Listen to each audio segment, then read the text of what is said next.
29주일 같이 보도록 하겠습니다. 지난주에 이어서 성찬에 관한 이야기를 할 거예요. 그래서 30주일까지 성찬에 관한 이야기를 한다고 했는데 먼저 78문답 같이 읽어보도록 하겠습니다. 떡과 포도주가 그리스도의 실제 몸과 피로 변합니까?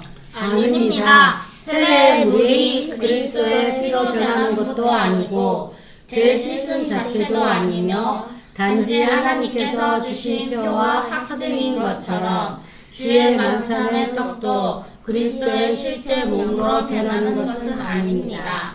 성찬의 떡을 그리스도의 몸이라고 하는 것은 성례의 본질을 내다면은 성례적 용어입니다. 네, 떡과 포도주, 성찬식에서 우리가 떡과 포도주를 먹고 마신다 하는데 그게 이것은 예수님의 몸입니다, 예수님의 피입니다, 새 언약입니다 이렇게 말할 때 그럼 진짜로 예수님의 몸이 되고 진짜로 피가 되나요? 그건 아니라는 거죠.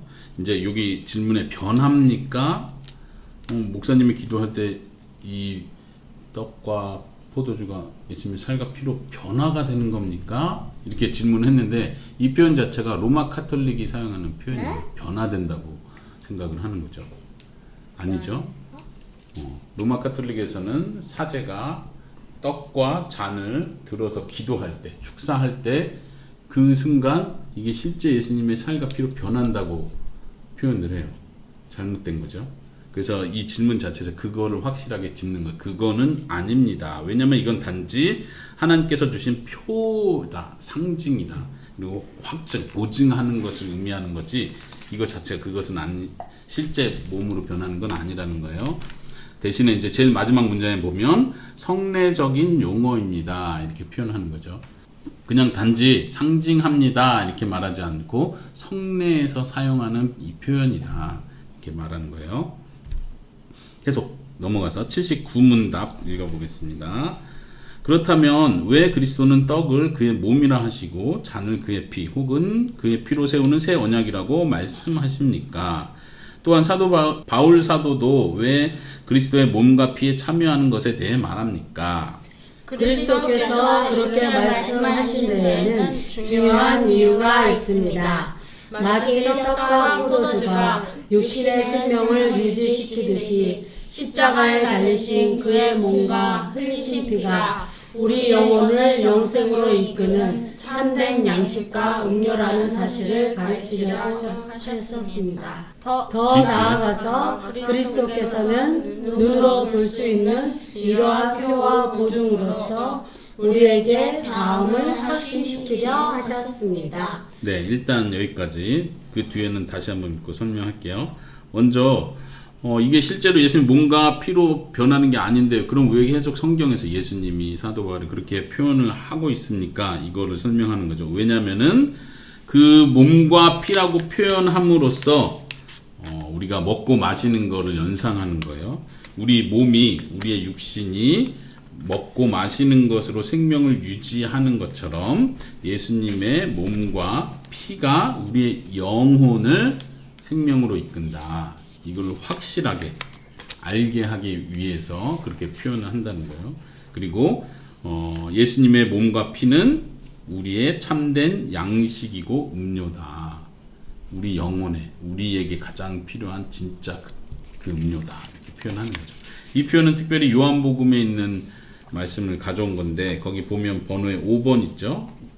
요한복음 6장 51절 53절에서 55절 여기도 좀 긴데 한번 같이 읽어봅시다. 준비 시작. 나는 하늘에서 내려온 산떡이니 사람이 이 떡을 먹으면 영생하리라. 나의 줄 떡은 곧 세상의 생명을 위한 내 살이로다 하시니라.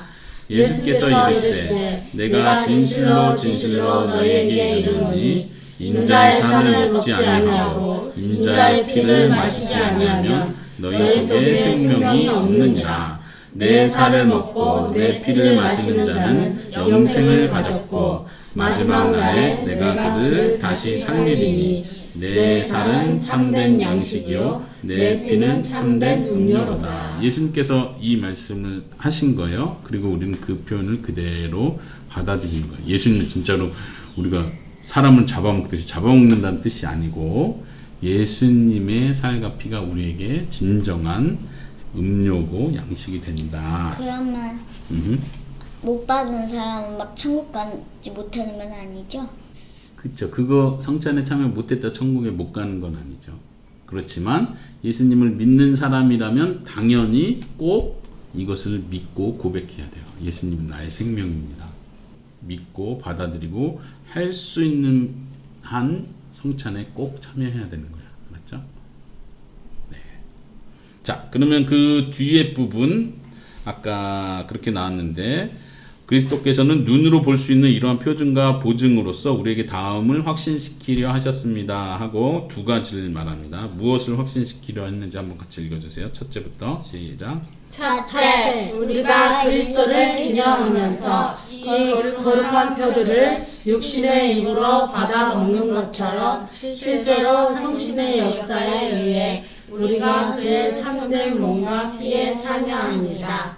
둘째, 그리스도의 모든 고난과 순종이 확실하게 우리의 것이 되어 마치 우리 자신이 직접 모든 고난을 당하고 우리의 죄값을 하나님께 치른 것과 같습니다. 네, 성찬에서 예수님의 몸을 상징하는 떡과 피를 상징하는 잔을 마시는 걸 통해서 이거는 표라고 해서 거기 거룩한 표라고 다시 표현하는데 이 표들을 우리가 믿음으로 먹고 받을 때 성령님의 역사에 의해서 우리는 예수님의 몸과 피에 실제로 참여하는 것입니다. 참여한다, 함께한다 이렇게 표현했어요. 그러면 참여한다는 게 또 어떤 의미를 갖는지를 둘째에서 좀 더 설명하는 것 같아요. 그리스도의 모든 고난과 순종이 확실하게 우리의 것이 된다는 거예요. 그래서 마치 우리 자신이 직접 고난 당한 것처럼 갈라디아서에 보면 사도 바울이 그렇게 표현해요. 내가 그리스도와 함께 십자가에 못 박혔나니. 내가 못 박힌 게 아니라 예수님이 못 박힌 거죠. 근데 지금 우리 성찬을 하는 의미가 그거예요. 나도 예수님의 살과 피에 동참합니다. 예수님이 죽으신 것처럼 나도 죽습니다. 예수님 고난 받으신 것처럼 살에 찢기신 것처럼 내 살도 찢깁니다. 이런 고백이고 그게 실제로 우리 안에서 일어난다고 믿는 거예요. 그래서 우리가 고난 당하고 우리가 하나님 앞에 죄값을 치른 것과 같아집니다. 하나님이 그렇게 여겨주십니다. 이거예요. 이걸 이제 성례적 연합이라고 표현하는 거예요. 어떤 신비적으로 영적으로 뭔가 체험을 해서 예수님과 하나가 되는 이런 영적 연합을 표현하는 게 아니고 성례적 연합이다 이렇게 표현해요. 그 표지만 내가 표를 실제로 믿었을 때 그 표가 의미하는 그 본질, 의미하는 바가 실제로 나에게 이루어진다고 받아들이는 거죠. 그래서 이 성례를 가볍게 여기는 게 아니에요. 예전에 표현한 것처럼 단순히 이걸 상징하는 거야. 이거 먹고 마실 때 예수님이 죽으신 걸 그냥 생각하는 거야. 이 정도로 끝나는 게 아니라는 거예요. 그래서 이 성례적 연합, 실제로 예수님의 살과 피를 먹고 마신다. 이 의미가 우리에게 실제로 굉장히 중요하다는 거 기억하면 좋겠어요. 지난 주에 똑같이 그런 표현을 했었어요. 예수님의 살과 피를 먹고 마시는 게 무슨 뜻입니까? 이런 표현을 했어요. 혹시 기억납니까? 지난주 거 잠깐 한번 살펴보도록 합시다. 76문답 112페이지. 계속 우리가 성찬을 얘기할 때 이게 계속 의미가 헷갈려요. 여러 가지 의미가 있는 건 알겠는데 이게 정리가 잘 안 될 때가 많아요.